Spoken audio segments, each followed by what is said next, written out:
All right, guys, welcome to the Get Bit Podcast, a podcast for blurs, for nerds. If you have a fandom, you are most certainly welcome here. I'm your host and most, Will Buchanan. Of course, the man to my left, your right, the thing on your screen is flipped. What you got for us, sir? It's me, Joe. Really? Not the Mr. Immortal? The hell's a Mr. Immortal? Damn, I thought you was going to take it. What was I supposed to say? Coming from the Great Lakes Avengers? I have my pride. Yes. I want you to take that low bridge. Yes. You definitely should take that low bridge. There's a low bridge, but there's also a toll booth, and I'm out of change. That being said, we are the Get Bit Podcast. Before we get started, guys, just like WB changing colors, we do let words fly, but we do try to watch our language at the same time. There may be things that might be shown that may be too intense for younger viewers. Aside from that, welcome. So, if you probably noticed last week, we had quite a lot. We did have a lot. It seems that Disney and Ubisoft and Nintendo all sat there and said, bleh, on the same freaking week. It's a little bit different that we don't actually have a lot, but we still have some news that you might be interested in. Some real quick shots just because these are just recommendations. These really don't have a lot of bearing, I guess you could say. Just things that we highly recommend. First, Cobra Kai Season 3. I've seen it. Joe, have you seen any of Cobra Kai? My family watches so much Korean dramas on Netflix. I think I still need to see Cuphead. Also a good series on Netflix if you get a chance. But yes, Cobra Kai, which is again, it's been out for a while on Netflix. Finally got to watch the entire season. Loved it. Would recommend it, especially if you're like me and Joe, and you're basically 80s kids and you grew up on the Karate Kid. It definitely does do the series justice. That is now going to season 3. More than likely, we'll have a season 4. Definitely recommend that. I'm waiting for the crossover with Chuck Norris's Sidekicks. You know, whatever happened to that kid in Sidekicks? We don't know. We don't need to worry about it. He's just gonna appear out of nowhere. That would be interesting. A Sidekicks Karate Kid crossover. Who would actually win it? I don't even remember the kid's name from Sidekicks. That's bad. I mean, for it to be a Chuck Norris, it was supposed to be a Chuck Norris movie that did not involve a body count, because if you really think about it, not getting too off subject, that was probably the one Chuck Norris movie you can think of that did not have a body count side to it. I mean, Delta Force, Expendables, Lone Wolf McQuade. Yeah, that's pretty much it. And then you have Sidekicks, which is supposed to be the heartwarming tale of a man teaching a kid martial arts. Yeah. Jonathan Brandis. That's the guy's name. That was the main character. It's almost like you want to do a VH1 Where They Are Now situation, just in case they may have that. Just in case, like you said, if they do have that crossover, it would be interesting. It would. But as you're looking that up, though, also really quickly, Star Wars Andor. There's the reason why. So what? Well, there's the reason why. He passed away in 2003. Oh, damn. Well, rest in peace, good sir. We'll never. We could have had a wonderful crossover. But Star Wars Andor. Very quickly, I liked it. It is definitely different. It is definitely different as far as the usual Jedi Sith story. It's like taking Rogue One and being more adult with it, more darker spy tones to it. I like the first 3 episodes. I was a little bit concerned because Joe pointed this out the last time we talked about this. It has a 12-episode run, and they all released the first 3 episodes, which again would make you a little concerned. But actually, after watching the first 3 episodes, I cannot help but I'm hooked. But Joe, what about you? Have you had a chance to check out Andor? The burn was slow. It is a slow burn. I will admit that. Oh yeah. It is definitely a slow burn. Also, we're gonna, I guess, see a chase across the galaxy for a police officer who just wanted to make a name for himself, despite his captain literally saying the entire events of what transpired. It's like, all right, we'll just write the report because I guarantee that's exactly what happened. No, we need to pursue justice. Like, No, they were probably being idiots. Yeah, and they got what they deserve. exactly. But I don't know. It just like I said before, it's really worth watching to give it a I chance. am sad that the little red robot didn't go with them, but eventually he'll have to run into Chaos 2.0, which is really the only reason I think any of us gave a crap about Andor to begin with, anyways, because Because of Italian, right? initial run, that man had zero personality throughout the movie and had an unearned kiss at the end of Rogue One for zero reason. But let's face it, we were there for the Alan Tudyk robot. We weren't there for him. No argument there. But yeah, definitely check out Star Wars Andor. Like I said, give it a fair shot. We always try to give things a fair shot up until Gotham Knights, because no. There's not a chance. There's not a snowball's chance we're giving that a shot. I'm sorry. Go ahead. Don't get me wrong. I enjoyed Andor. I just think it's just one of those. Why are we exploring this character? But I'm okay that we are. It's just one of those. You need the robot sidekick so quickly. I still, you know what? The funny part is, as you mentioned that, Chris Fury over at Blurred's Eye View was interviewing a voice actor, and he came up with literally the same thing everybody's been saying. And I thought his idea was really great, that he was like, why don't we do a Mace Windu that's becoming a Jedi? Because I don't think Disney can handle that many MFs. I mean, we're already crossing adult territory. Why not? I'm just saying. I have a bigger question here. Mm-hmm. If Peter Parker is such a huge fan of Star Wars, how does he not know that Nick Fury is Mace Windu? You just gonna throw that. You're just gonna throw that conundrum into the room and just close the door and just watch chaos ensue, aren't you? Yes, I am. You're just gonna. One of the variant portals to open out, and Mace Windu tumbles out.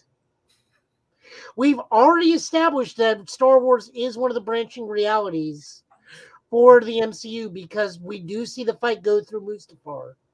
You're right, but it's just the whole idea. It's like, why? That's why we never found the body.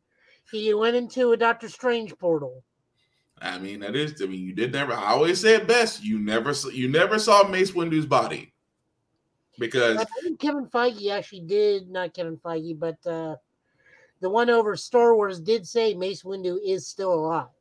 Yeah, and again, to me, it would make a great story, because I still say to this day, John Boyega should have been our next Jedi. We got robbed of that story. That is always going to stick with me. The fact that we could have actually had a Black Jedi at the time, and they just chose not to go with it has always been a thorn in my side. But I digress.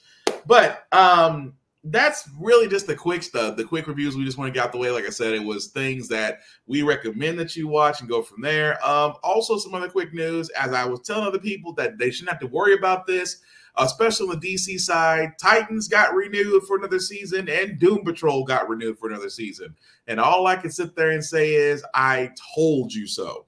Young Justice is not too far behind, just because of the ratings that show is getting. So again, what are y'all worried about? I mean, I get it from the fact of Warner Bros. Discovery actually doing things that make us cringe a little bit, but on HBO Max, those 3 shows are solid. No, Young Justice is not coming back. It still has yet to be canceled. Its next season is purely a comic book. That doesn't mean canceled, though. Let's look at what Warner Brothers Discovery is currently doing to their animation blocks at the moment. How bad? Besides closing certain shows, or just cutting Young Justice altogether up? Well, I mean, they're not even willing to air a new Batman series made by Tim. I'm a Batman fan, and we don't need another Batman series. We don't. I'm okay with that. We don't. With people being Batman fans. Do you not love your parents? I am a Batman fan. I will always be a Batman fan, first and foremost. But I'll be the first person to say it. We don't need another animated series. We actually, you know what? Not to go into a rant, we actually had the crown jewel of animated series voiced by one Kevin Conroy. That was pinnacle, top tier. It should have been done right there. But, then you went The Batman, then Batman Brave and the Bold, And then another The Batman series. The only one I actually give credit to is Batman Beyond, because at least it was a different story. But we do not need Oh no, another. I argue the points. All the Batman animated series have been actually very good. But the point I'm making is, if they canceled it, good. Because honestly, I'm still. What kills me is that we have so many, and I know, Joe, I'm going to sound like a broken record when I say this. We have so many other DC heroes. You can even do villains and have that whole story be done. We already know in the Warner Brothers Discovery's animation blocks, when they do animated movies, they've never really put out a bad DC animated movie, if you think about Yes, it. they have. They've put out several. Name one. Name one recently. War. You didn't like it? Hell no. It's one giant action sequence. I thought it was good. There's no character development. It is one long, continuous action sequence. I guess we're going to It's agree. like watching the League of Extraordinary Gentlemen. You're just there to pop big names and then throw a punch. There's no story to it. Well, the League of Extraordinary Gentlemen, that's still going to be. You're right about that one. That story was a little. The League story was a little weak. I'll give you that. Batman vs. Robin, the recut of Red Hood, which is Death in the Family, which is the one where Jensen Ackles played the Red Hood, or you're talking about Under the Red Hood? Under the Red Hood, where Jason Ackles played the Red Hood, but it was the recut to make Death in the Family, where it was pick your own adventure. It wasn't that bad. It wasn't that bad. The latest Green Lantern movie, and I say that as a Green Lantern fan. Again, it's not. The last good Warner Brothers movie that came out, animated, was Ninja Turtles versus Batman. Dang. I wouldn't go that far. I wouldn't go that far, but okay. I will leave that one alone. But I'm just saying that, not to get too far off track. I'm just saying that you could still go different routes. Losing a Batman series, there's always going to be another Batman, Superman. They always go the Holy Trinity anyway. They're either going to be a Batman, a Superman, or a Wonder Woman series down the pipe. That's what they always do. When was the last Wonder Woman series outside of Justice League, the animated series? That was pretty much the only time. Nope. That's the only I can tell you the other time she's appeared animated. That's what I'm saying. It's the only time. Outside of Super Friends. Yeah, that's the only time. It's the only time I can remember. Which Her one? first animated appearance was in the Brady Bunch cartoon. Are we really counting that? It's actually Wonder Woman. But can we count that, though? It's her first animated appearance. But it's the Brady Bunch. It's like, can we really count that? I mean, you're not wrong. I'm just saying, do we really? It's almost like, yeah, you made an appearance, but okay, I leave it alone. We'll have a Flash cartoon before we. Well, I take that back because she is the center focus character of DC's superhero girls. Mm-hmm. But she's also a part of an ensemble again. There's just no straight up Wonder Woman character. Because they don't trust it. It's like we said. We well, don't know. First, what they don't trust it is also there's a rogues gallery problem with her because you really only have a rotating villain cast of Cheetah, Dr. Poison, Dr. Psycho, and we can't do Dr. Psycho. Like, the most accurate portrayal of Dr. Psycho is in Harley Quinn. But my thing is, that would it not be a great opportunity to give her new villains? Oh yeah, they need it.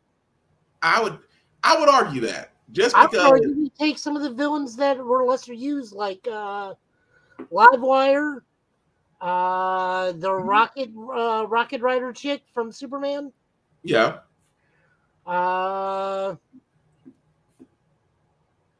Maybe Giganta. We know Cersei's in there. I don't even like they are lesser used. You're right, but I would still say give them new enemies, give them new villains. Even if we talked about Spider-Man during the Ben Reilly run, where we got Oh no, Ben Reilly had offshoot of Pete's villains. Yes, but the Queen Goblin was still a nice touch, even though Even though the weird, well, that's the thing with Ben is Ben has female variants of his villains. Yeah, but she still was weird just in the fact of her penance there, and how it didn't affect Mary Jane at all. Oh yeah, there's that. That was still bad. It's like you just ripped into Mary Jane, and Mary Jane's like, and just damn. But again, not to get too sidetracked. Just things we're recommending. But we do have news, so let's. I'll go ahead and go what we have so far, and then Joe will jump in. We know it. We love it. We knew it was only a matter of time before we're gonna have to say goodbye. The Flash season 9 is coming up. Grant Gustin, who is on Instagram giving his heartfelt goodbyes. But a little bit of news that did come out that we will have a Captain Boomerang. Yes, the Captain Boomerang that we will have, guys, is now Richard Harmon. He will be cast as Captain Boomerang in season 9. And before the podcast started, me and Joe talked about this, and we wondered which Captain Boomerang he was actually going to portray, because there's actually one or two. My guess, before I turn it over to Joe, my guess is just because of the Suicide Squad game coming out, where Suicide Squad killed the Justice League, where that Captain Boomerang is more related to the Thawne side of the family, which means he may have a little bit of a speedster ability. It would kind of make sense because Captain Boomerang has only came across the Flash once in its entire season run. It would make sense to go with the speedster Captain Boomerang, but as of right now, we don't really have that confirmed. But it's nice to see they're actually trying to get some different villains in on this last run. But Joe, what did you think? Do you think we're going to see the speedster Captain Boomerang, or are we going to see the initial version of Captain Boomerang? Probably come from this dude. We're probably going to get, plus the picture they're using right there is literally Digger Harkness, which is Captain Boomerang 2. He does not meet a good end. Nope. He dies from being eaten in a pit full, being pushed into a pit full of zombies by his own dad. Yeah.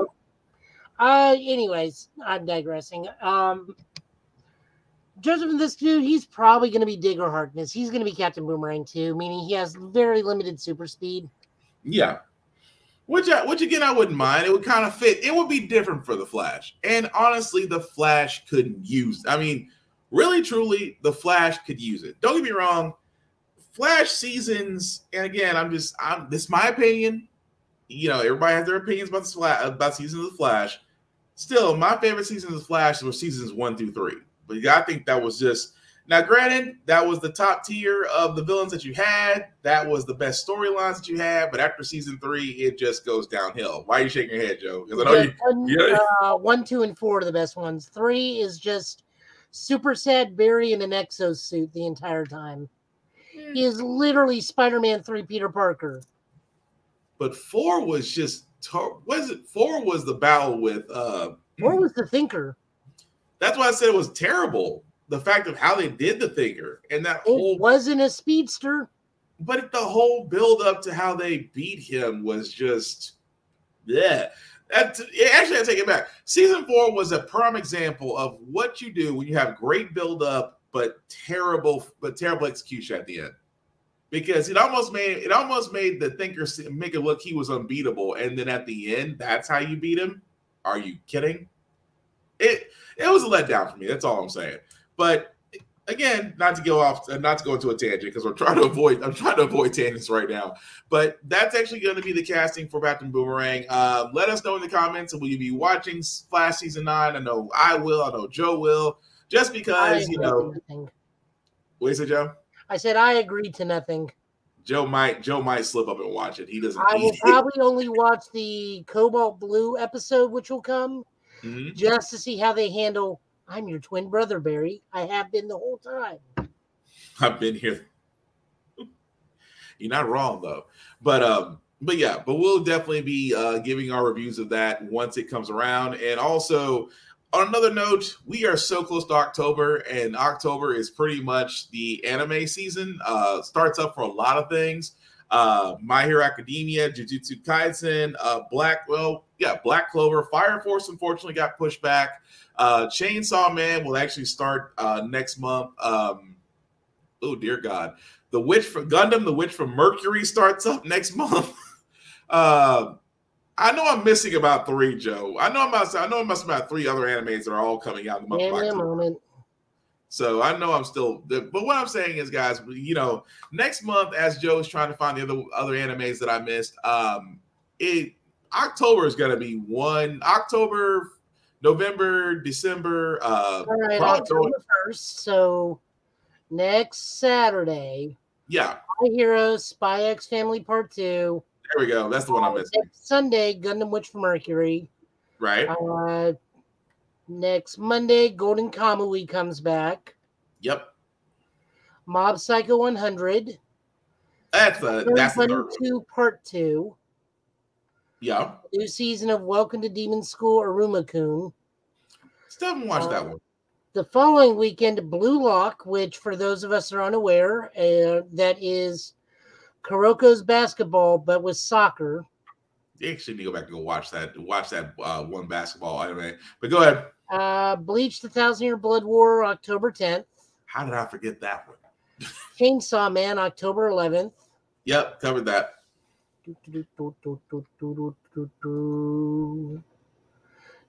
Trying to get the other ones because I was only listing the top ones. Yeah, that's fine. Goofiness, something about maids, Isekai with books, Girl Rock Group, more Detective Conan. I have no idea. It's called Do It Yourself. Ooh, a new Duel Masters series. I'll watch that. Nice. Look, it's a card game thing. I can't help myself. I'm still working on the new one, on the game. It's been interesting. You said that Eternal Boys. You said that one that took a while to set up. But wasn't that the same game? Wasn't that the same game that with the deck that you had that took all day to set up? You mean the Japanese one I'm playing? Yeah. Yeah, I got past him. Okay. I just put out such enough thing where he just kept decking himself out. Nice. Let me think. More schoolgirl stuff. Golden Kamui season 4. Housing Complex C. So that's C the vampire stuff. More idol stuff. Half a paragraph just to say the title. I'm the villainess, so I'm taming the final boss. That is translated into so many different things. I'm not touching that. Legend of Mono, the crystal drop tier, or the teardrop crystal. Okay. More Isekai, Management of a Novice Alchemist. Megaton Musashi, the 2nd season. Gundam, Mob Psycho season 3. Moon Love Alternate season 2. My Hero Academia season 6. Yep. That's what it's going to start next. It's going to be the Justice. Epic, the 2nd season. I can't believe that got a thing. Something called Motor Hamster Driving School. I'm going to just wave at that one as it passes me by. It looks like they're kind of like Kirby Epic Yarn Hamsters, but instead of feet, they have wheels. Yeah, I'm going to wave at that one as it passes me by.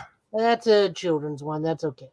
My Life Reincarnated as a Sword. Sure.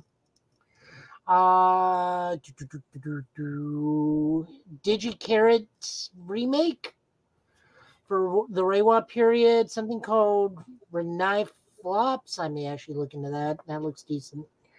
Romantic Killer, Shinobi. Something. It's involving ninja, so maybe. So Valiant. Oh my God, is that what I think that is? Say that one more time. It looks like a remake of an old cartoon from when we were little. You say Savari or did you say something else? Sylvanian, but it went under a different name. That's interesting. Give me a moment. I actually am looking that up because I know I've seen this. It's from Nickelodeon when we were super duper little. Nickelodeon when we're... It's okay. Thank God for Paparina. I can just pull it up. Well, why are you trying to pull that up? Let me keep on going while we're waiting for that to load. Yeah, you're good. Evidence in Shadow, Tiger and Bunny Season 2 Part 2. The remake of Urusei Yatsura, which actually that looks really good. Yeah. More of Petal, another season of Petal. That's amazing. Sword Art Online Progressive Movie 2. Yeah, I like that anime, but eventually it has to reach an end. Well, that one's a movie. The time I got reincarnated as a slime, the movie. The first Slam Dunk, the movie. I have to admit, that one time I got reincarnated as slime, I did diss it at first. I watched it. I actually liked it. So this is called... Where are you? Sylvan Family Tales is... Because I remember, because I had the little bear in the overalls when I was little. That's interesting. Well, Joe's checking that out, guys. There it is. Mapletown. Okay. It's a remake of Mapletown. Sounds familiar. I guarantee the moment you Google it, it's like memory unlock. Probably will be. It's like Mapletown. It does sound real familiar, but I'll come back to it. But anyway, but thank you, Joe, for looking those up. Because like I said, there's a bunch of animes that are going to be coming out in October. We will do our best to cover them all, but definitely bear with us. Real quickly, guys, speaking of games, we do have some game news. Actually, three things of game news. First off, let me show a screenshot, because if you ever want another Iron Man game, well, you are definitely going to get it. Company called Motive is teaming up with Marvel Games to actually do an original Iron Man game. This is the screenshot they're actually showing right here. It's gonna be an original narrative-driven game that's going to, as they say, channeling the complexity, charisma, and creative genius of Tony Stark, enabling players to feel what it's truly like to play as Iron Man. Now, there's really not any more details in that, as you can see from the picture there. I never played the first Iron Man game that came out after the initial movie way back around 2007, 2008. And the only actually Iron Man gameplay I ever had was in Marvel's Avengers, and even then I thought that was okay. But I mean, there's still room to actually have a good Iron Man game. I still think that, there should be a Captain America game. There still should be a Captain America game, remember? Oh, yeah. I mean, well, you know the point I'm trying to get to. Where it's just, the point I'm trying to get to on that. No, wait, there was a Captain America game for Soldier. It was actually pretty good. Okay. Glad somebody remembered, because I certainly didn't. But it's I don't know, because, a Man in the Suit, I get those Anthem vibes. And Anthem was one of those games where they kind of made it feel like you're Iron Man, but you were really just in a juiced up suit. But, it's EA, so they really didn't give it the loving care they should have. But that's maybe really this one will have an alcohol meter. Damn. Really? Demon in a bottle? I mean, it's the only thing technically they slightly covered it for like a hot 2 minutes. Yeah, they've covered it very, very briefly, but kudos on the Demon in a Bottle reference. But I don't know. But like I said, we'll get more information as that comes out. I'm still looking forward to it, because Motive is actually the same studio that's developing the Dead Space remake. So I'm going to need my Dead Space remake to come first, and then Iron Man can come second, because I've been waiting for another Dead Space game since 3, and you owe us, EA. You owe us a lot. I'm just going to point that out. The other game, which again, the other game we want to talk about really quickly, because Joe brought this to my attention, because Dragon Quest, in this case, Infinity Strash, hold on, I said this right. Infinity Strash Dragon Quest, The Adventures of Dai, is a Dragon Quest game. Now, I myself have not played Dragon Quest since Dragon Quest 9. I thought that was my favorite of the series. So, Joe, before I play this trailer, do you want to let people know what this particular one's about? So this is actually based on the anime that is currently going, and in like its last few arcs. I think it's going to be ending this month. This is not a particular based on any particular Dragon Quest individually, but this is a retelling of a remake from an '80s cartoon series of the same name. But it's just the very typical Dragon Quest story of the Demon King comes back and Hero is found and finds his party and whatnot. This one I believe is an action RPG. My favorite Dragon Quest is still 5, which actually can be seen as a really good until the finale Netflix movie called Dragon Quest Your Name. Mm-hmm. Literally the last part of that movie just kills the entire film. But that one and probably Dragon Quest 8 and Dragon Quest 11. But okay. No, because I still got to catch up. My list of games. You had to play like the longest when Dragon Quest there ever was. Like 9 was so bad they actually had to go back and take out several hours in the opening when they ported it to 3D, ported to DS. Well, 9 was dragging. I mean, 9 was dragging. 8 was pretty good. 8 was really good. 8 was good. 7 was good. 9 was dragging. And then I have still played 10, 11, and 12. But anyway, here's the trailer. かつて神々が世界を作りたもうたばかりの時代、竜の神と魔族の神と人間の神は集まって話し合い、ある結論に達したんだ。それは竜の戦闘力と魔族の魔力と人間の心を持った究極の戦士を生み出すことだった。それがドラゴンの騎士だ。負けるもんか。食らえ。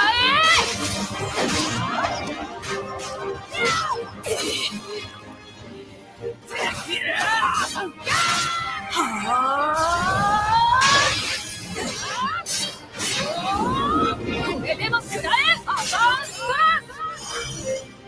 この勇気しかない。聞こえたわよ。お前の力が欲しい。頭が。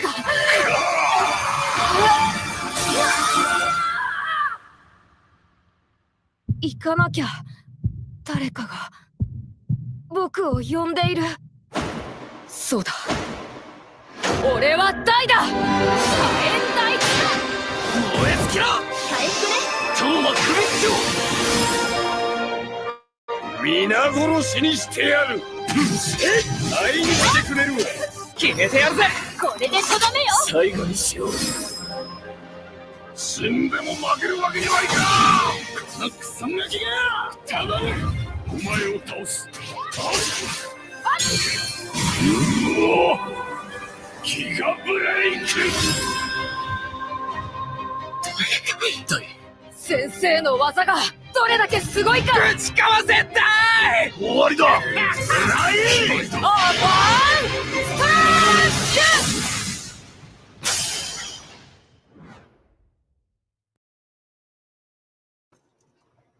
Yep, I am definitely going to have to catch up.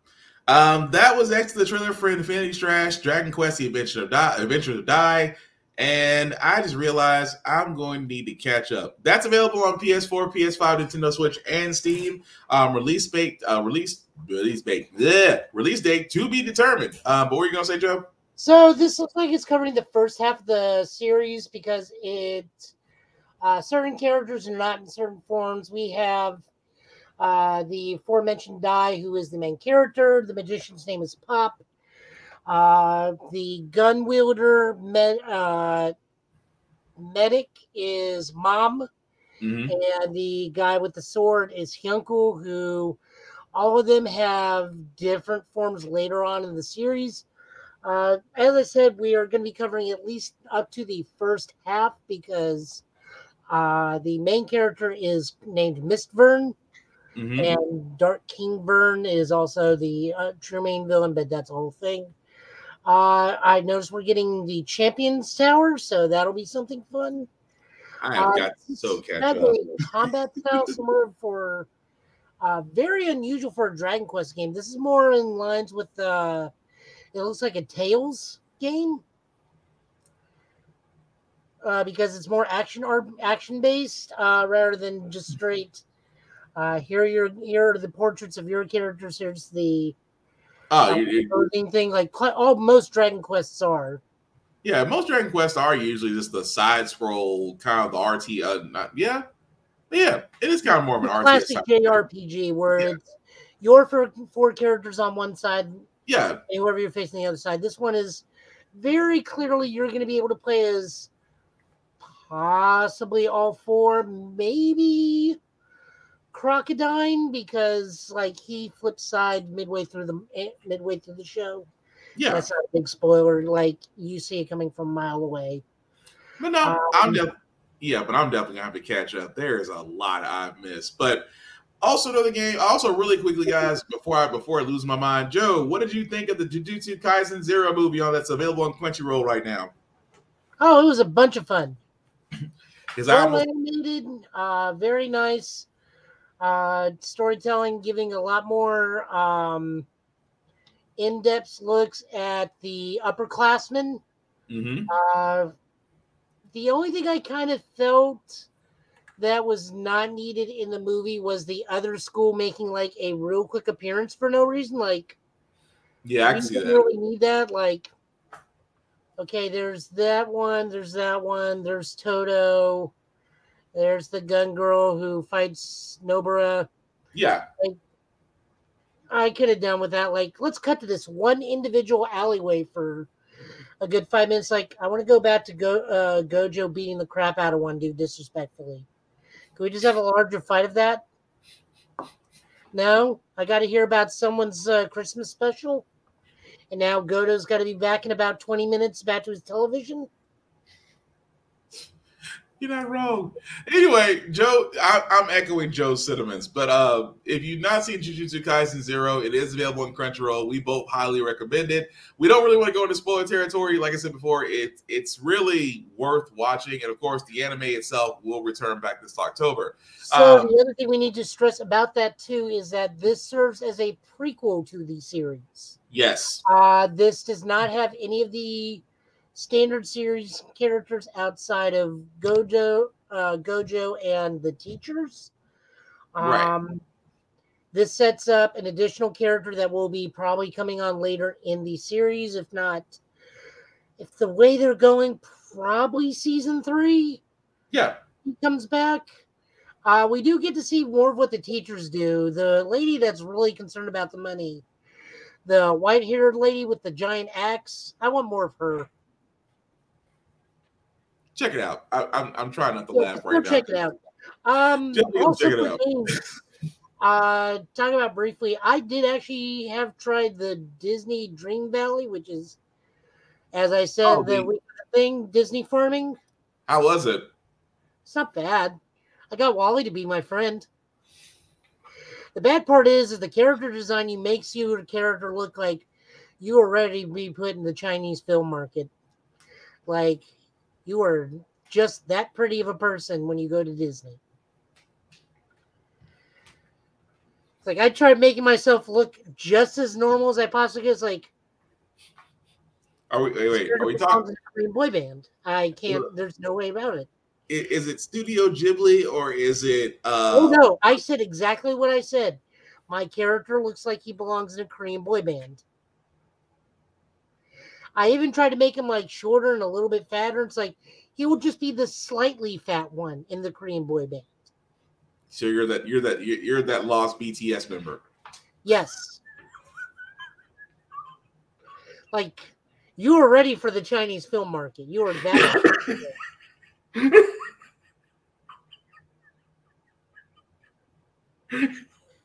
There's nothing you can do to make your character look like a normal person. You are just that damn pretty. You know what? That is the pitch for Disney. That is the pitch for Disney. No matter what, you will be perfect. The funny thing is right now my starting neighbors are Mickey, Goofy, Merlin, and Scrooge. The Scrooge is not David Tennant. It's not the older gentleman who's passed away. Okay. Whole new actor for Scrooge. Merlin, they definitely got voice clips from Merlin. Mhm. Goofy is really good at what he does because you have too much inventory to sell. But you can also actually give them like jobs to do around the village. Nice. Definitely let Goofy be a fisherman because he will just randomly give you like, oh, I found this fish in my boot. Here you go. Yeah, I'm gonna sell you this fish back to you. Mickey honestly is starting to depress me a little. They turned Goofy into the Gomer Pyle of the group. Well, Goofy's always been the Gomer Pyle. No, I'm talking about you have to get no. What I'm saying is you have to keep Goofy busy in order for him not to do stuff. Oh no, they go do stuff on their own if you're not interacting or teaming up with them. But you can assign them job classes to help you out with what you're doing. All right.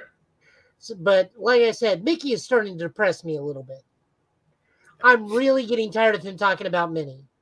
It's like, oh yeah, Minnie loved gardening. We should garden. Minnie loved making these crackers a whole bunch. You should make this as a recipe. It's like, hey, so Mickey, buddy, I'm gonna stop hanging out with you because you're kind of bringing me down. Mickey is showing all the signs of a stage 5 cleaner. He's showing all the signs of a stage 5 cleaner. You can go into different realms and recruit them to come to your village. Like I just got done with the Wally. Mm-hmm. I had to get a fire extinguisher, a potted plant, and a boot and a ball, but he moved into town. Oh dear God! So it's not bad, but it's just one of those. This genre isn't for me, but I'm trying to see if I can like make myself. You're trying to ride it out as you're looking. You're trying to ride it out from your Korean boy band status. Oh yeah. I'm sorry. I'm probably gonna make that a clip. I'm not gonna lie to you. That's probably gonna wind up being a clip for the show. I will show you a picture of my character looks like. It's thing. I tried Assassin's Creed Valhalla. Could not get past that opening stuff because that game is just way too brown and white. Like there's just no color to this game whatsoever.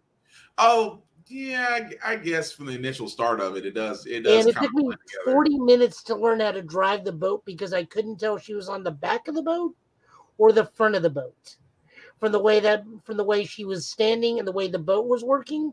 Yeah, it takes some getting used to. It does. I just re-downloaded another old game in its place. Like this is not for me. Although the DLCs were just. Wow, the DLCs made me want to go. The DLCs made me look forward to God of War Ragnarok when that comes out. But thank you, Joe, for that. Speaking of other games, guys, this one is Die by the Blade. Now, of course, this trailer came out. Sometime beginning of the year. Now, it just got a release date for it. Now, if you don't remember what Die by the Blade is, it is literally the spiritual successor to Bushido Blade. Now. Probably the only ones that are going to remember about Bushido Blade would be guys like me and Joe. Bushido Blade was kind of like, it was a dual fighting game to where basically you had one-hit kills. And you could be very honorable. You could be very honorable about it. You could be dirty as hell about it. But anyway, this is actually the trailer for it. Also the release date showing for it as well, called Die by the Blade. Get rated.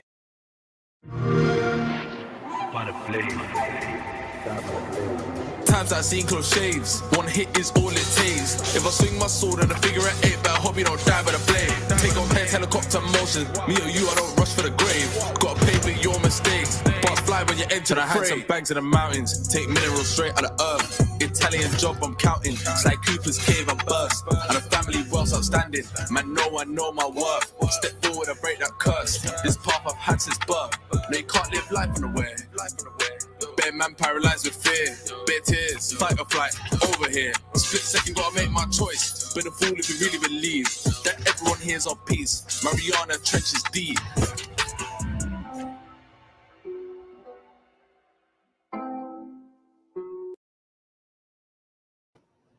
Like I said, guys, this is the spiritual successor to Bushido Blade. It's called Die by the Blade, as you can see.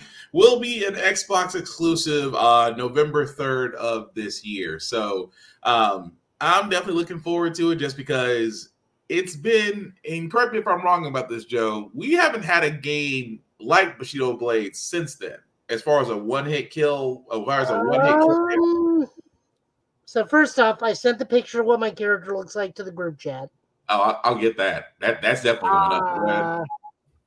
I think the last time we had a Bushido Blade type game was Kengo, right? Kengo. Kengo Rise of the Blade, Kengo Spirit of the Blade or something. It was a PS2 launch title. You could play it all the time at like Sam's Club and whatnot, where you just went to dojo to dojo. Oh, yeah, I remember that. That had like at least 2 sequels. Yeah, like I said, you just look like you're a boy band member.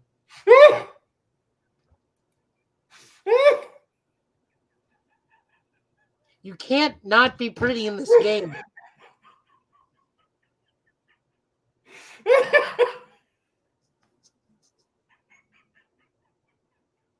Oh, wow. Oh, I was not expecting that. I was not expecting that. Oh, wow. You were not kidding. You can't not be pretty in this game.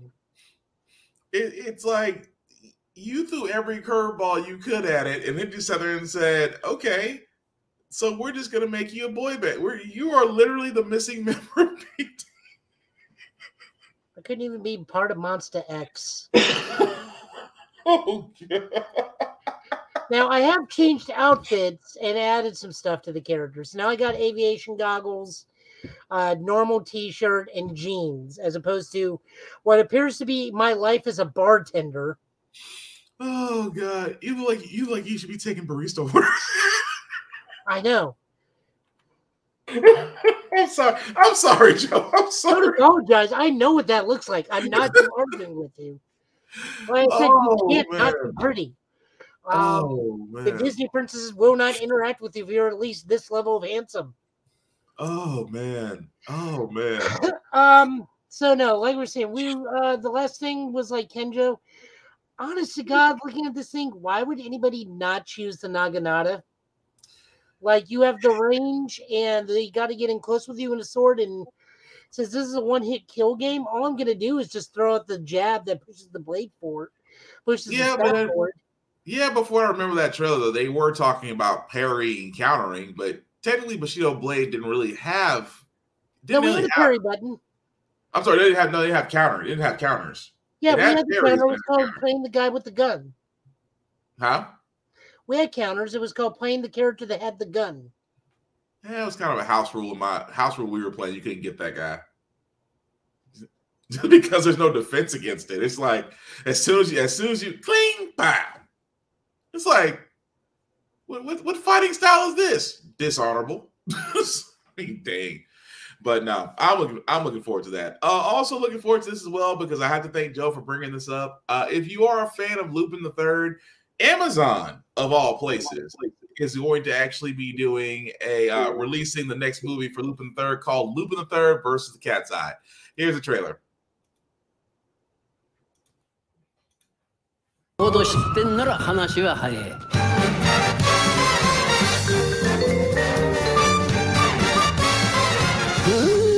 危ねえ危ねえ。子猫だと思ったらやるじゃねえか。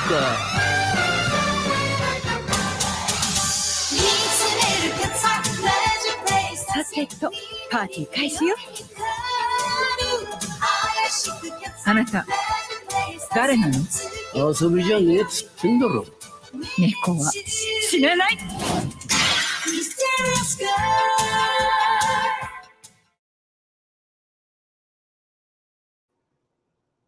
Now, as you can see, guys, of course, that's going to be in 2023. I'm going to be honest. I'm looking forward to that. Joe, I know you had additional news about that as far as what they said it was going to be about. I was actually trying to pull it up on my side. I will say this is going to be a sad one to watch this because this is going to be the first time that the Jigen Daisuke voice actor is going to be different because that gentleman finally did pass away that was doing his voice since Jump Street. Mm-hmm. So that'll be kind of a bummer.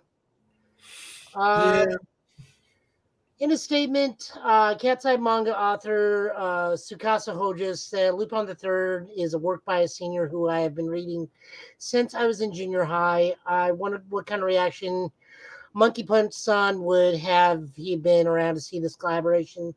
I just can't help but wonder. During my lifetime, we had the opportunity to meet at bars several times. We never really talked manga with each other. At one point, he told me that there was something he wanted to ask someone else to do, and then he died before I could ask what it was. Damn. I don't really think that the story of this collab, it was this story of a collaboration, but I'm happy to be able to do the work with him. I sincerely hope that Dr. Monkey Punch would be pleased. The film also helps celebrate the anniversaries for both franchises. Lupin III is celebrating the 50th anniversary, Mm-hmm. And Cat's Eye is celebrating their 40th anniversary. Nice. Cat's Eye has spawned a TV series, a TV film, a theatrical film, a 2010 remake of the manga series, written by Sakura Nakameguro, with illustrations by Shin Asahi. Was released in Monthly Comic Zenon. Official website for it can be found here. What else? Joined forces. Blah, blah, blah, blah. Film is being co-directed by Kabun Shizuno and Hiroyuki Shishida, who previously worked together on Godzilla and the Knights of Sidonia anime. The voice talent of Kanchi Kurita will be reprising Lupin III, while Keiko Toda will be doing the same, reprising her role as Hitomi Kisugi. I'm looking forward to this. I need to go back and rewatch some of Cat's Eye. Honest to God, if there was any other collaboration I want Lupin to do, it'd be City Hunter. I can see that. Because I want to see what happens when they both try to go after Fujiko. Oh, somebody can get their feelings hurt. And someone's going to get their feelings hurt. Yeah, like somebody will get their feelings hurt, and there's going to be a body count. 1, 2. First, they both drive little tiny cars, which is hilarious. And I want to see the dude from City Hunter and Jigen get into a marksman fight, because those two are both master marksmen. Yeah. So that'd be something. And if we keep doing this, I almost expect a Bubblegum Crisis Lupin crossover at some point. For no reason. Nice. Okay, so never gonna happen. You never say never, like I said. But before we get to our She-Hulk and Stargirl reviews, Joe, do we have any other news that we may have missed? Yeah, we got Fantastic Four movie found its writers. The movie is now scheduled for release on November 8th, 2024. Jeff Kaplan, not the Overwatch guy, and Ian Springer are reportedly going to be the lead writers of the upcoming Fantastic Four movie. Mm-hmm. This has been reported by Deadline. The duo has apparently been attached to the project for a while, working with Kevin Feige to fit the film into the wider scope of the Marvel Universe. Kaplan and Springer are a writing duo and are also working together to write Warner Brothers' Disaster Wedding. Okay. WandaVision's Matt Shakeman has now been confirmed to be writing Fantastic Four after Spider-Man No Way Home's John Watts backed out.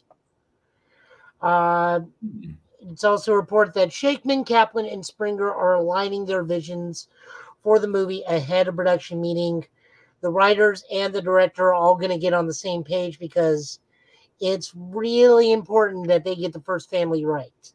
They have to. And as long as they keep, look, first and foremost, keep John Krasinski. That's it. Keep him. He's already proven perfect. No Human Torch. We need a completely CGI or Herbie, probably voiced by, let's say, Seth Rogen. I'm okay with that. I think he can do it. I think Seth Rogen can do it. No, I'm completely okay with that. What other news we got?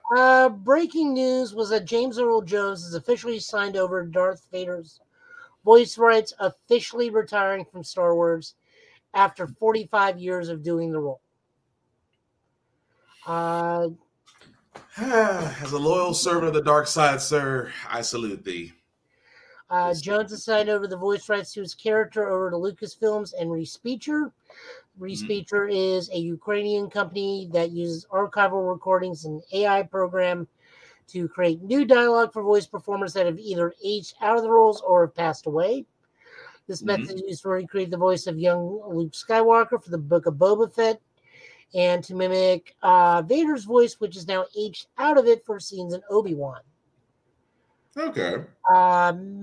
Matthew Wood, sound editor of Lucasfilms, has recorded Jones's voice numerous times throughout his 32-year career in the company, and the latest being The Rise of the Skywalker. Wood showed Jones the Respeecher capabilities, and the actor agreed to officially sign the rights over upon seeing the program. James had mentioned that he would be looking forward to winding down this particular character, wanting to know how we can move forward. This mini-series of recast voice actors, one of the original four, can no longer play the part. Unfortunately for Jones, his voice is too distinct and too synonymous with Lord Vader. I mean, but the guy was, again, I had to look this up. The guy, Mr. Jones, sir, let me give this man the respect all he deserves. 91 years of age.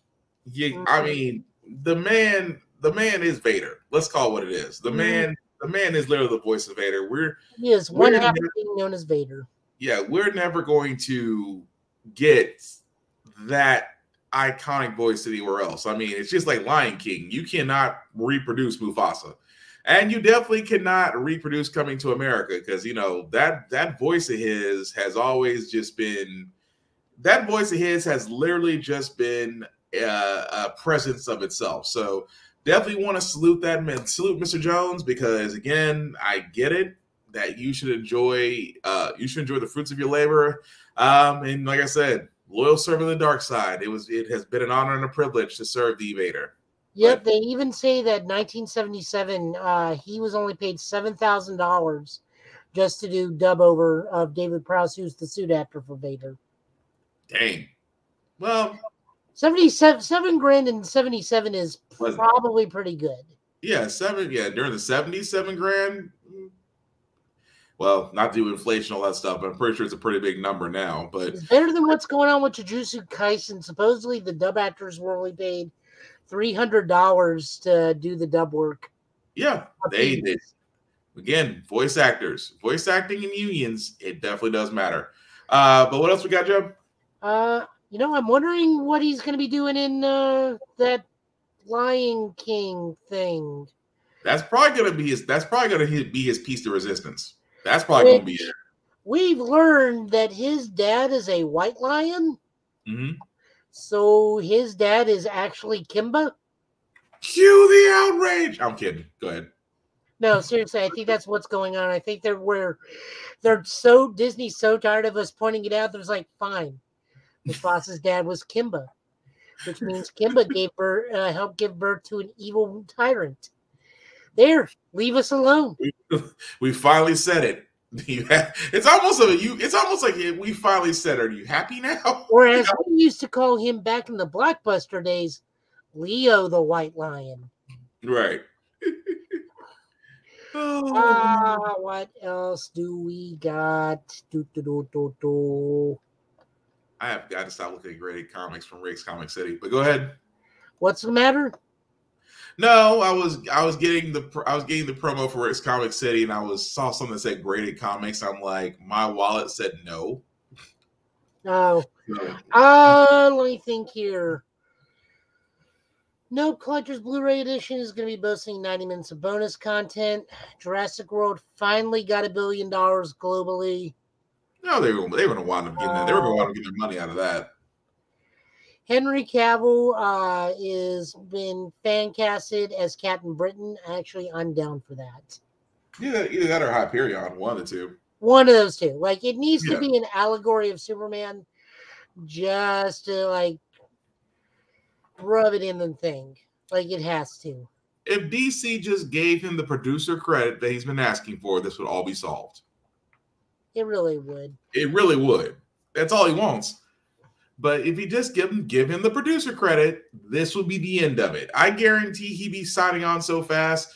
But hey, if he's going to sign on and do another Witcher for Netflix, if he's going to sign on to Marvel, which is again rumored because it hasn't been confirmed yet that he's signed with Marvel. But let's be honest, for all those that are wondering, yes, yeah, he might sign on. But then again, so could Gail Gadot. She could be signed on.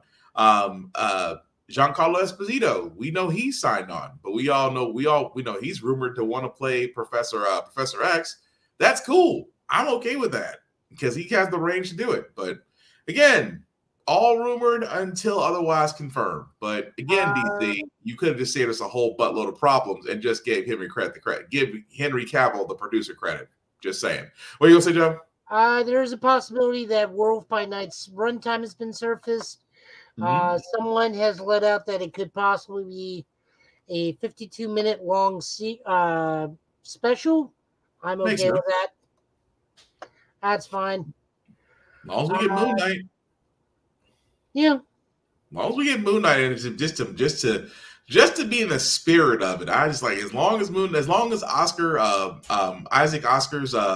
Isaac's Moon Knight is in it, cool. I can live with that. But we're still waiting for the next season of Moon Knight and the beginning of the Midnight Mission. But I digress. I mean, that's really all we got until we get to the other stuff for the comic news. Like, I need to trim my beard down; it's starting to itch. You say that with your Fu Man with the Fu Manchu, sir. I would love to have. Do you understand? This is all I got. This. You at least have this. I have this. I'm not trying to be mean about it. I'm just saying. I'm not trying to hate. I'm just saying. That did not sound encouraging at all. I apologize profusely. That's the trigger. But anyway, let's get on to the shows. She-Hulk episode 6. Your opinion of that, Joe? It's like, of the wedding weekend and Mr. Immortal and possibly leading up to who we think is at the end. But your thoughts on the episode? This is the anime equivalent of the baseball episode or the beach episode. Yeah. Meaning this is what's going down right before the big business goes down. Mm-hmm. Everybody keeps thinking that Daredevil was supposed to make this giant grand entrance this episode. Like, oh no, give it. Stuff is moving along. It was a nice tease. Yeah, it was a nice tease. Yeah, because I think this may also be setting up not only Daredevil but maybe Captain America: New World Order. Yes, at least I think so. At least I think it does. I think so too. Titania, fantastic as always. I can tell why they become such good frenemies later on down the road. It's nice that Jen finds a man in her life that's like her for her. I'm down for that. Yeah. The Mr. Immortal stuff was fine. He's so off my radar as a character that that's not even really Mr. Immortal. So when they drop the names, that's not what the dude looks like. He's in his mid-30s, not. But I think this is where I think they took some liberties with it.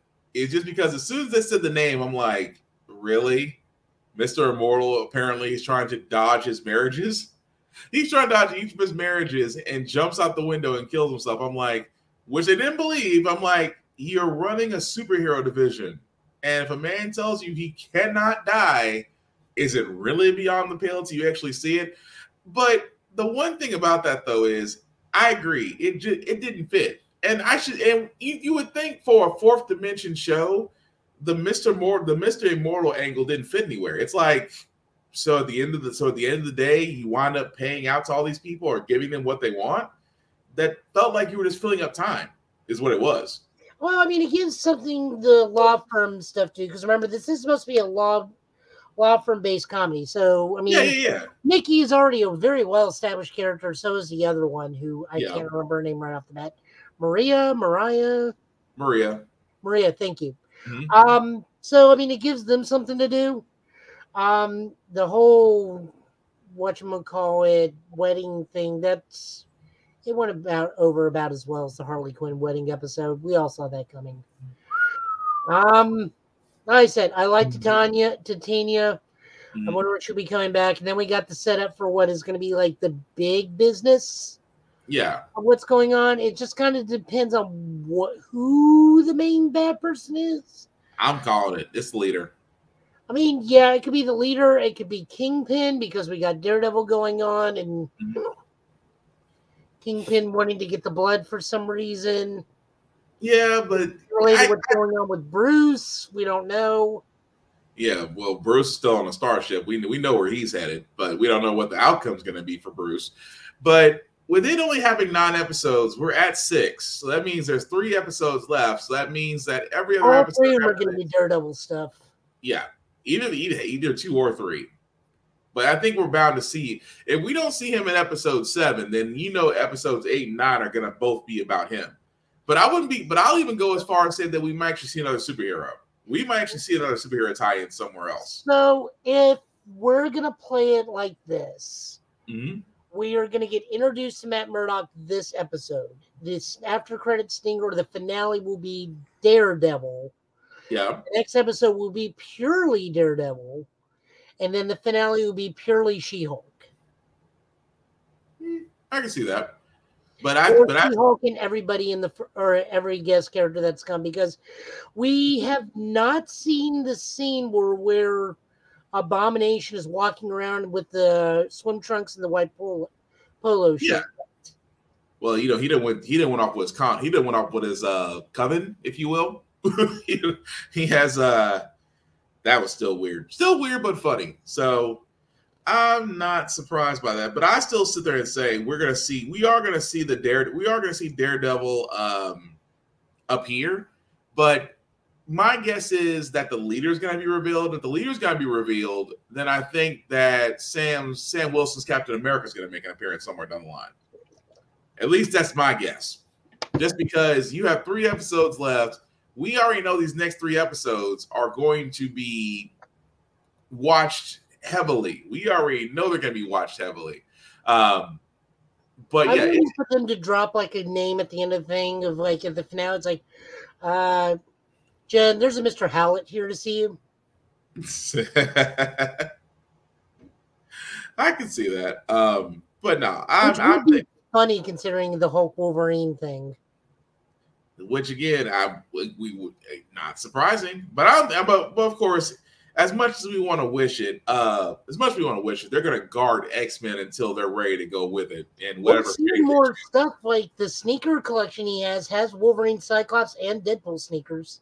True, and also of sneakerheads. That was still funny, but you definitely will keep up with that as it goes. Like I said, these next 3 episodes from She-Hulk are definitely going to be interesting.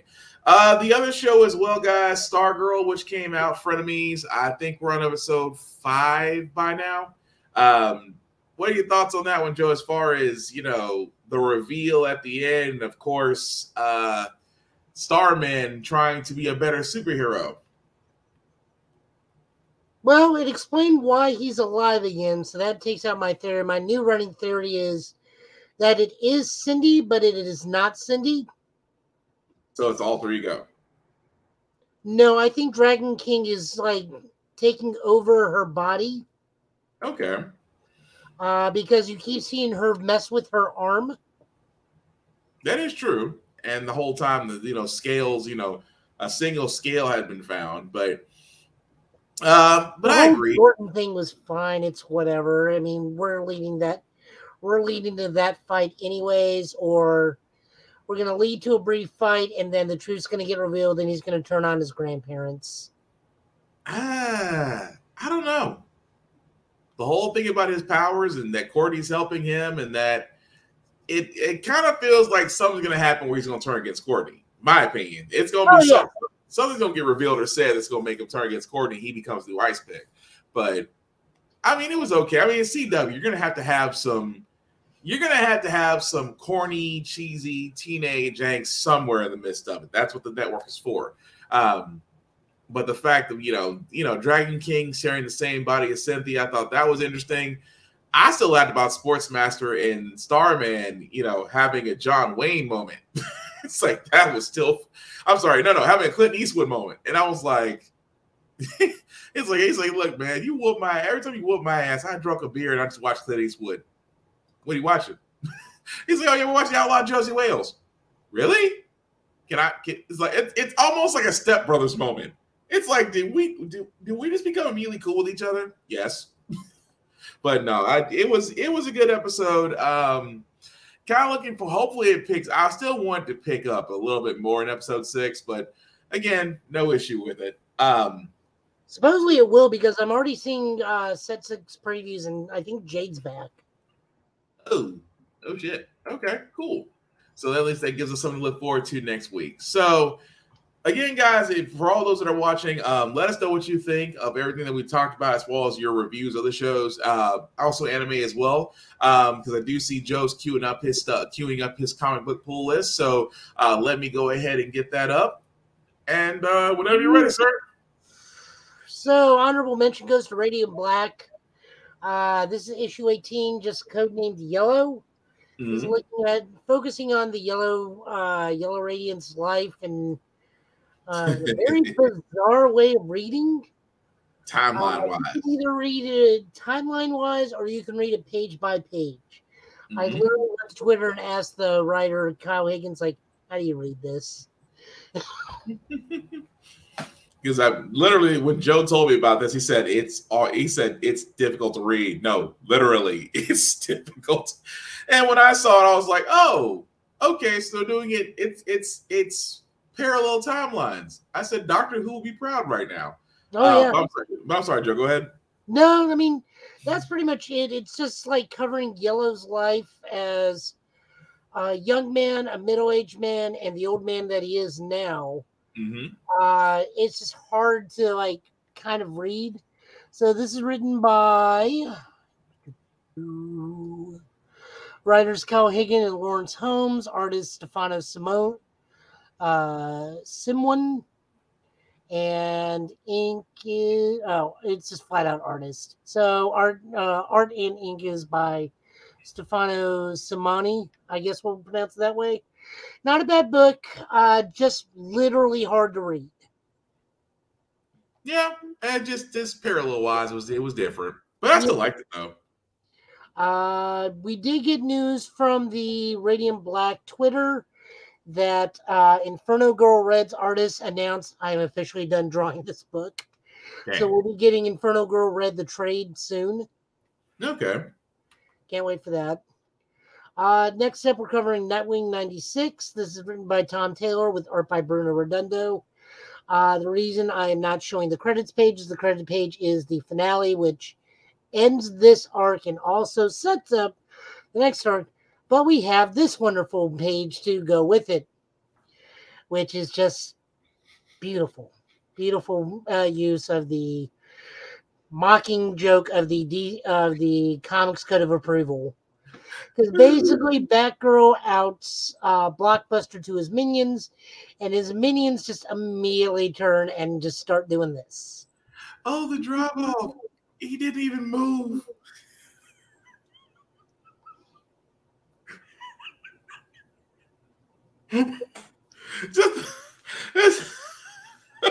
It's just too funny. It's to me the whole, like, I'm not even moving. I'm just letting you know how I feel. He even says it here. It's like, it had 2 years in what is considered the worst prison ever, and Blockbuster was running it. Mm-hmm. And then he's like, goes to the other guy's like, nah, I had friends in there. That I had friends that didn't even survive that place. I don't work for you, and no one's going to work for you once word gets out. Right. You work with everybody else. Then the double bird, and then the giant excellent. Whereas I've learned from listening to Mr. Spock from Star Trek, these nice, colorful metaphors. Colorful metaphors.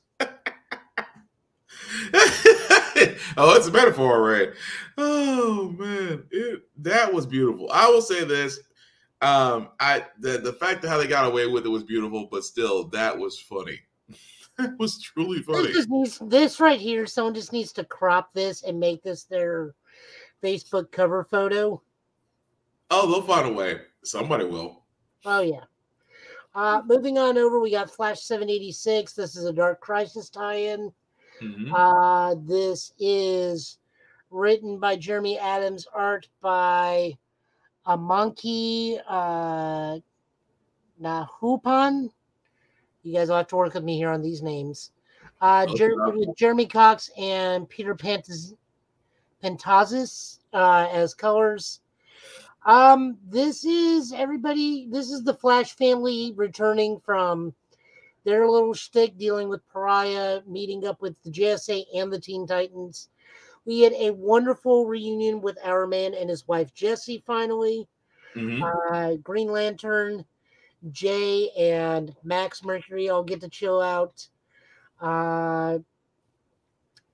Wallace it's like a brief thing with Robin before Robin gets absolutely owned by Irie.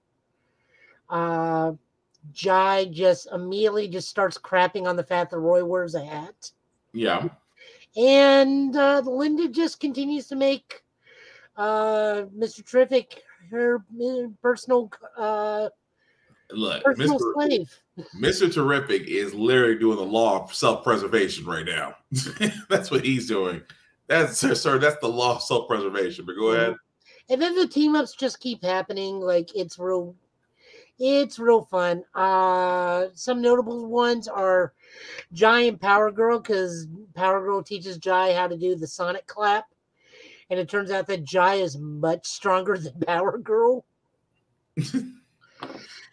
Because they're fighting Nazi zombies. Yeah. Which is great. Irie and Wally get to run into Animal Man and his daughter, who apparently is like super best friends with Irie. Which that was just cute. That was funny. And then just everything else, Wally trying to catch up and see what's going on with the Titans and whatnot. The Flash family having to fight off various villains. This is just a good Flash family book. If not, this is probably one of the greatest pictures I've seen in a while of the Flash, because this was the era of Flash that I read, which is the Mark Waid Flash family era, with some Jeff Johns, but Jeff Johns slowly phased that out for Barry and whatnot. And Barry had his time to shine, but this is my ideal of the Flash, which is the Flash family. That was always the greatest strength of Wally, is that he had such amazing support characters and a large cast that you can craft multiple stories from. Oh yeah, it was definitely good. It was definitely a tongue got tied. It was definitely a good issue. I had no issues with that. Although the whole Mr. Terrific, like I said, self-preservation. He understands self-preservation above all else. What was the thing that Irie said to Damien? All right. Mommy says mean people are only mean because they just can't feel good about themselves. Yes. And then Batgirl and Spar's like, hi, we're Stephanie. That's so-and-so. We're going to be your best friends forever. Robin just like stomps off. Oh, man. It's like, so why do you wear a baseball cap? It looks cool. I don't think you believe that. Damn. Oh, man. It was so good. I loved it. Oh, yeah, it was really well done.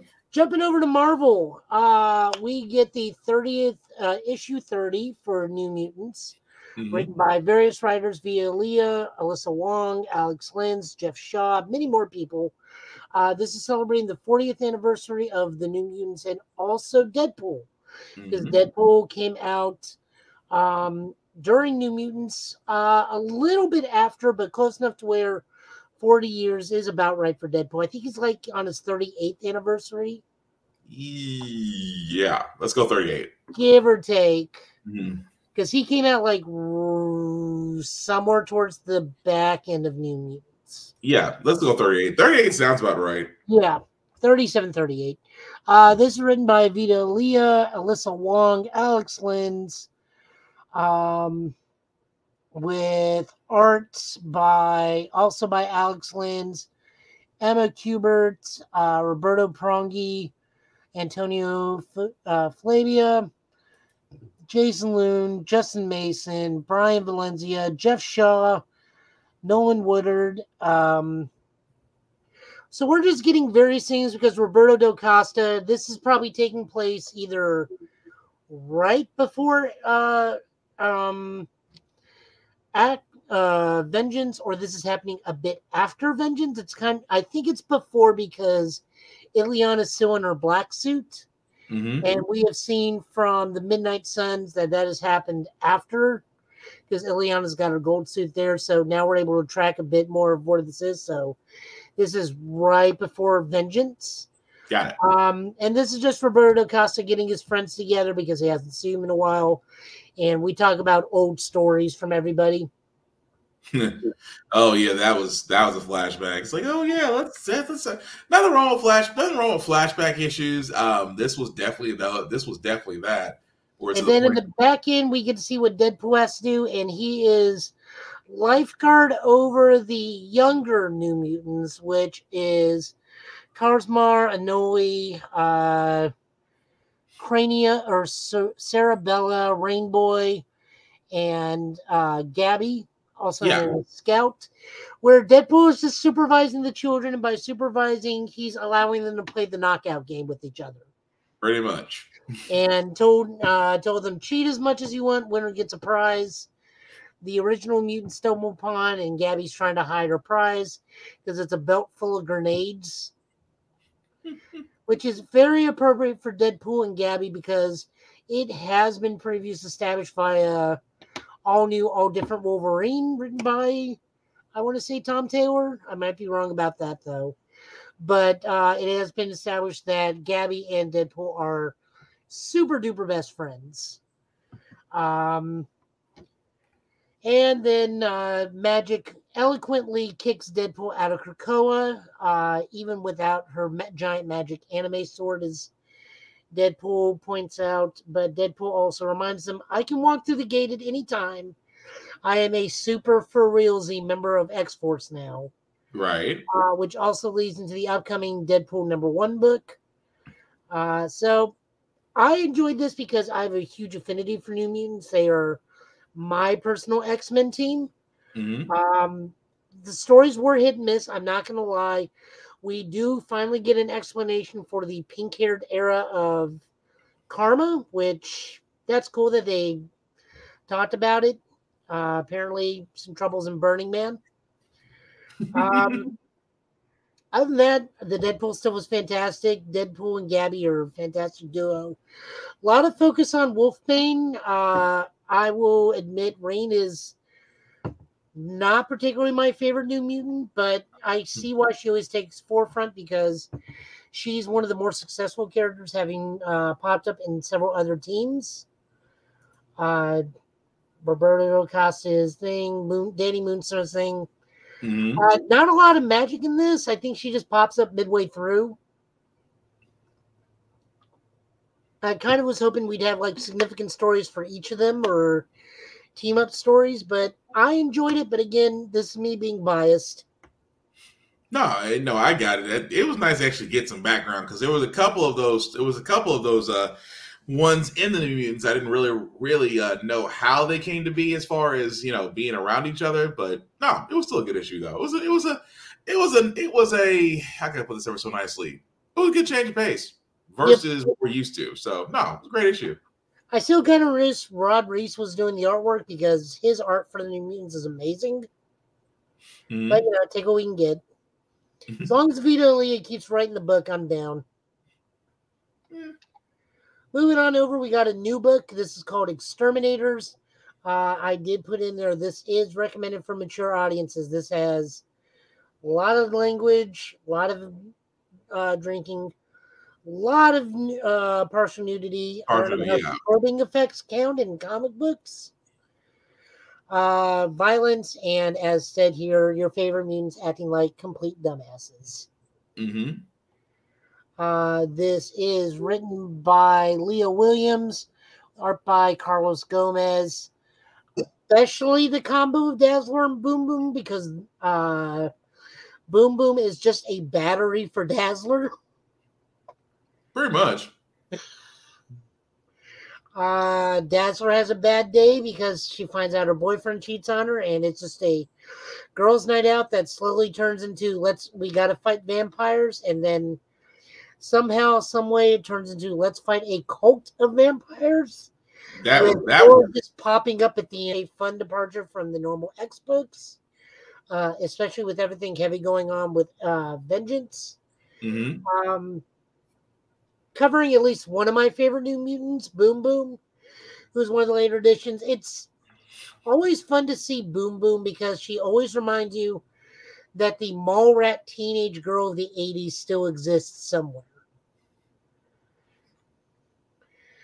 Dazzler is always different incarnations of Dazzler. I do enjoy Allison when she's not got the head shaved or not being an agent of S.H.I.E.L.D. And Jubilee has just actually become a fun character since she became a mom. She's no longer the goofy ride-along or the I'm not Kitty Pryde or Wolverine's Daughter of the Year. Ever since she became like a vampire and became a mom, she's been a lot of fun to read. So yeah. I definitely dig it. Laura, I don't need to talk about Laura. Laura's just fantastic every time she pulls up. Every time she is thrown into a book, she's fun to be with. Nice. What did you think? Because this was like really bloody, really loud, really fast. Right. That's about the best way I could put that. Initially, the first time I read it, I was like, okay, I had to go back and read this because I was like, what? First and foremost, what just happened? We went from going out to hunting vampires. How? You don't just turn the corner and Dracula's right there. But no, you know what? It's different. And I like that. I like that it's different. And that's what makes me want to keep reading it, just because it's different. But no, as far as the everything else goes, I mean, I'm all down for it. But I will say the real predictable part at the end was X-23. That was too predictable. I mean, it was predictable, but in a good way. But you knew that was about to happen just from the cover. But no, I liked it.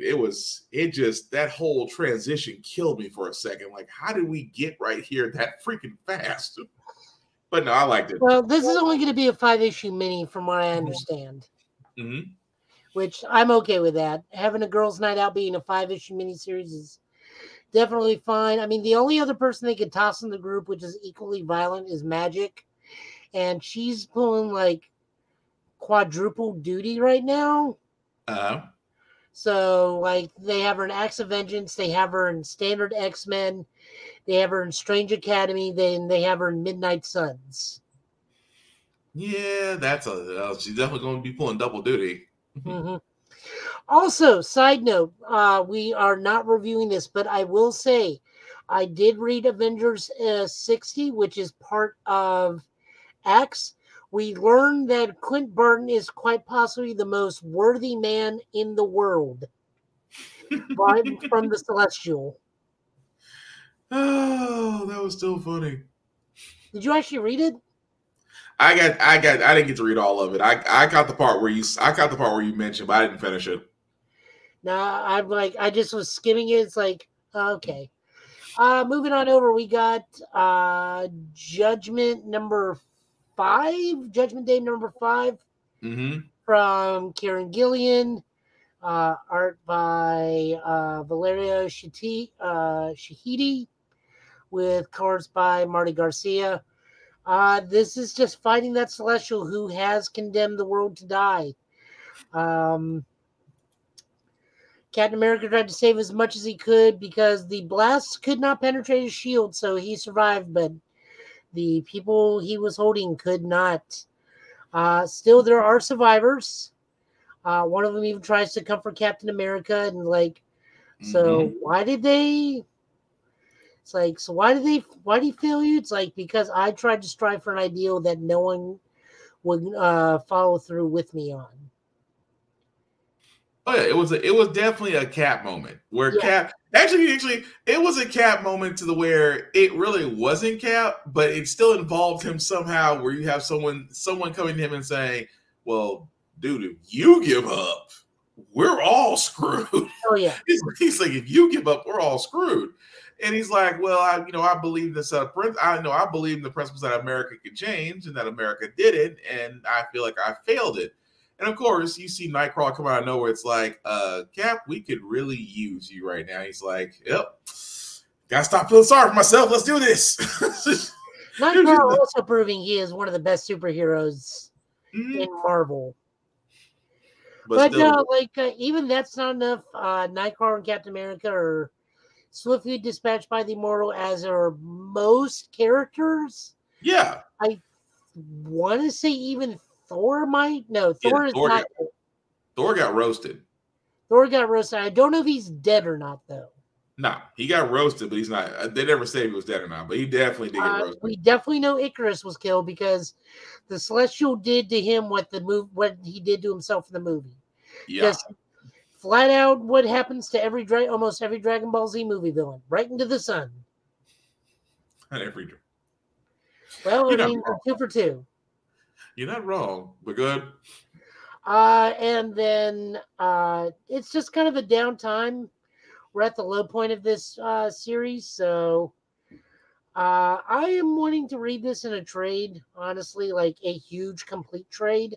Mm-hmm. So where you can see all the side stuff. Because we know we're not done with Uranus, but right now we're dealing with the God.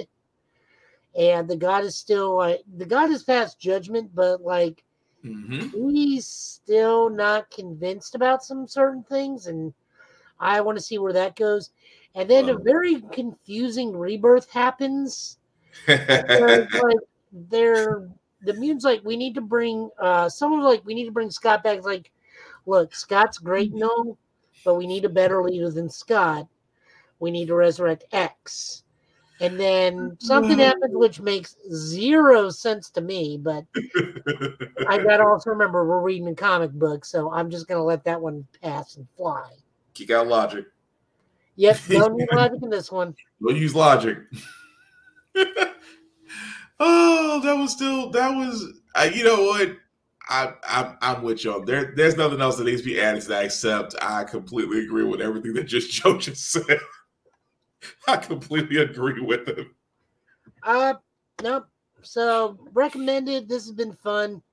I'm looking forward to the next issue of Spider-Man because that's going to be the Celestial coming to him as Gwen Stacy to judge him. Oh. Because of course Peter's going to feel the person who can judge him the most is Gwen.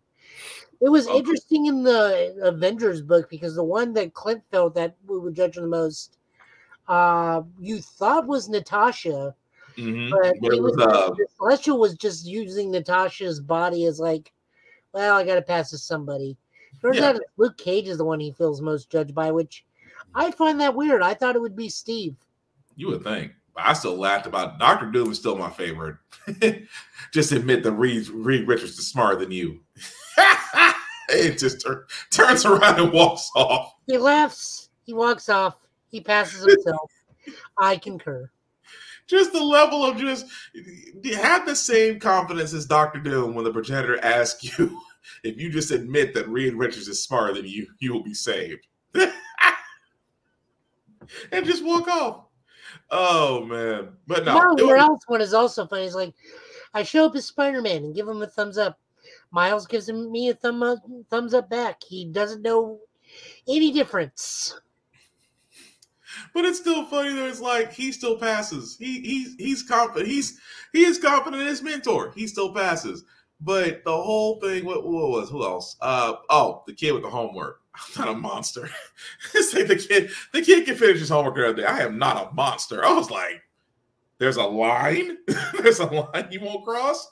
Well, that was actually the crux of issue 60 for Avengers, because like Clint takes the Celestial to task. Is like, so let's say I don't like this dude for this reason, don't like this dude for this reason, don't like this dude for this reason, and I go up to a thing and start firing arrows and killing these people based on the crimes that they have committed that I know they did.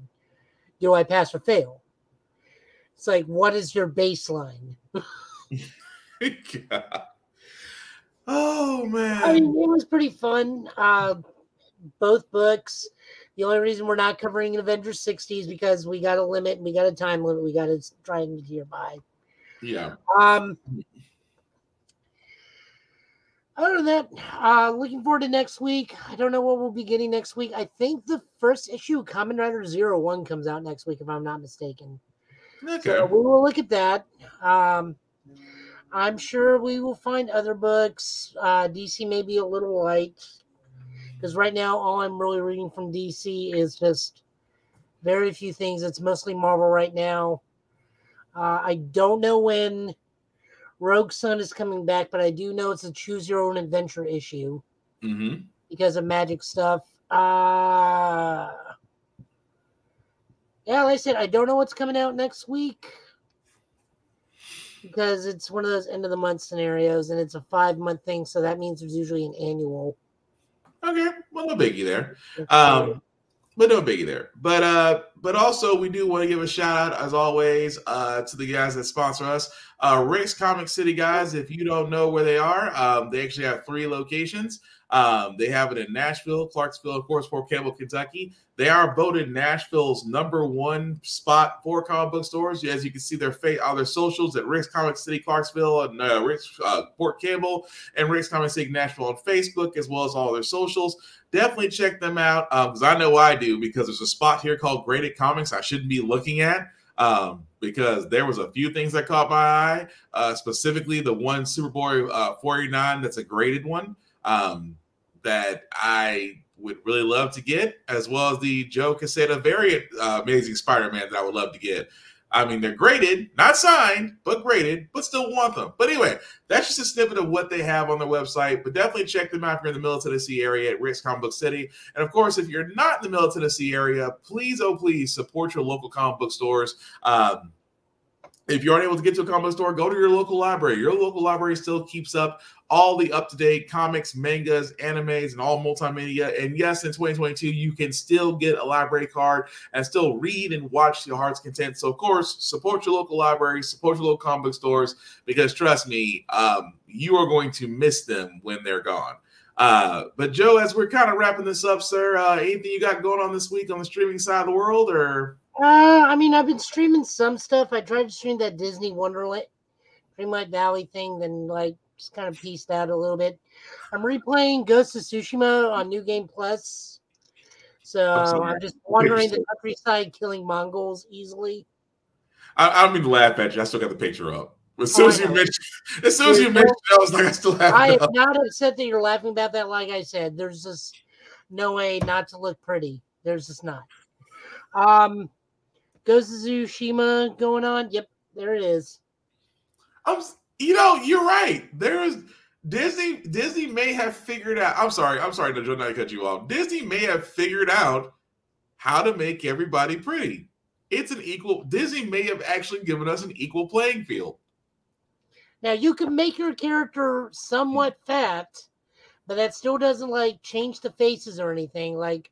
That probably is, honest to God, if I'm going to point out anything, it's the created character is a bit lackluster. There needs to be more options.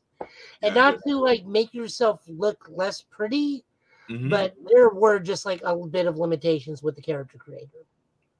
Well, that might be updated as it goes along. But I'm sorry, I didn't mean to distract you. What were you going to say? No, you're good. Like I said, I'm doing Ghost of Tsushima now. Just roaming the lands slowly, killing Mongols. Just taking my time. There's not much. I've already beat this game. The only reason I'm doing it right now is so I can re-platinum the game. Yeah, okay. And get the island content. I have to go back and go play the new island. I still have yet to do that. But I'm sorry, go ahead. And then just see what comes out on new Game Pass. I know we got a bunch of Assassin's Creed games and 2 Watchdog games. Yeah. I think I downloaded Watchdog Legion last night, Ultimate Edition. And Need for Speed Heat. But I've been playing Need for Speed Heat. Honestly, I'm getting a little bored with that because I'm in a race where I'm 20 levels higher and some dude is still smoking me. Damn. It's getting. There's just no way to. Once they're gone, there's no way to catch up to them. Gotcha. I almost wanted to forget, if you have an Xbox Series X or S, you lucky people, Deathloop is now available on Game Pass. So, if you, like me, have been able to get a PS5 and you've been wanting to play Deathloop ever since Bethesda announced it, you now can do so on Xbox Game Pass, only for Xbox Series X or S. Sorry, we're still, as far as Xbox One, we're still out in the cold. But like we said, these are next-gen games. We're going to have to wind up upgrading eventually. But what are you going to say, Joe? Oh, I actually found what the comic list for next week will be. Yee. Ooh, next week? Star Trek, dude. We can put some Star Trek books in there. You can find some. Go for it.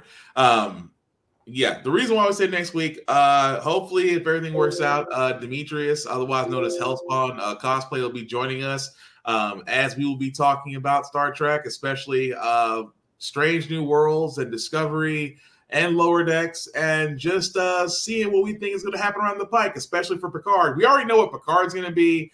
That is definitely going to be a tearjerker for its final season. The fact that they're showing so much of the old crew that's going to be there. But yeah, definitely look forward to that next Friday as we'll have him back on for definitely a Star Trek podcast. Because the last time he was on here, we got so distracted by Star Trek that we might as well just made a whole show out of it. But definitely check that out. But aside from that, Joe, what else are you streaming besides Ghost of Tsushima?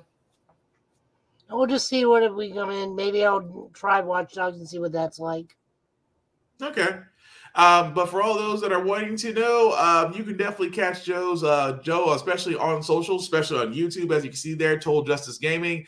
You can definitely catch his Twitter page at Joe Italian Last Name, where his streams usually show from there. And you can like and share, and just like I said, go from there. Because that man, you want to talk about a dedicated level? Let me tell you something about Joe. Joe played Elden Ring and literally, maxed out in less than a week just from farming? I mean, it took me about a month to beat the game, and I had to cheat to beat the game. We all got to cheat to beat that game. No, I had to do the big time cheat. I had to cheat to beat certain people. I'm not gonna lie about that. No, I just did what most people did. I found that one farming spot and just kept going. Nothing wrong with that. That farming spot saved lives and stress levels.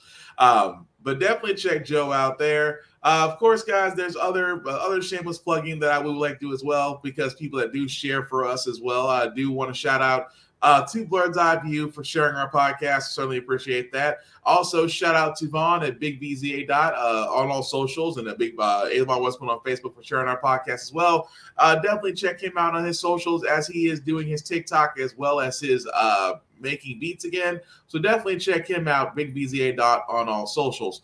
As for yours truly, guys, I can be found at BlackFox447 on just about everything. Like and follow me as I usually do reviews of everything that I watch and play, and also do gym stuff because I do a couple push-ups.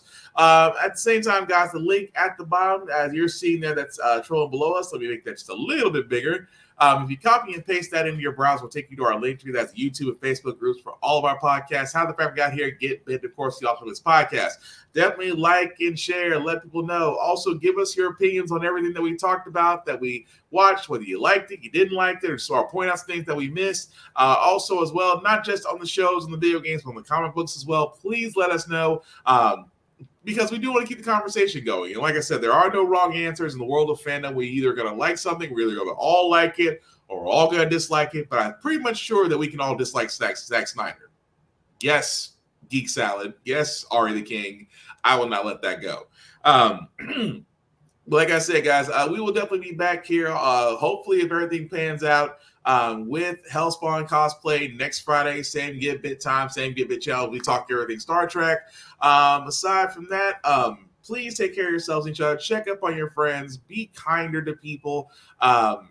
Also, if you're going to be in a place that's got a lot of high traffic areas, please wear a mask. Please protect yourself. If you don't feel good, please stay at home, because we are still in a pandemic, and these coronaviruses, these many variants, they're just nothing to play with. So again, please protect us by protecting yourself. Please do so.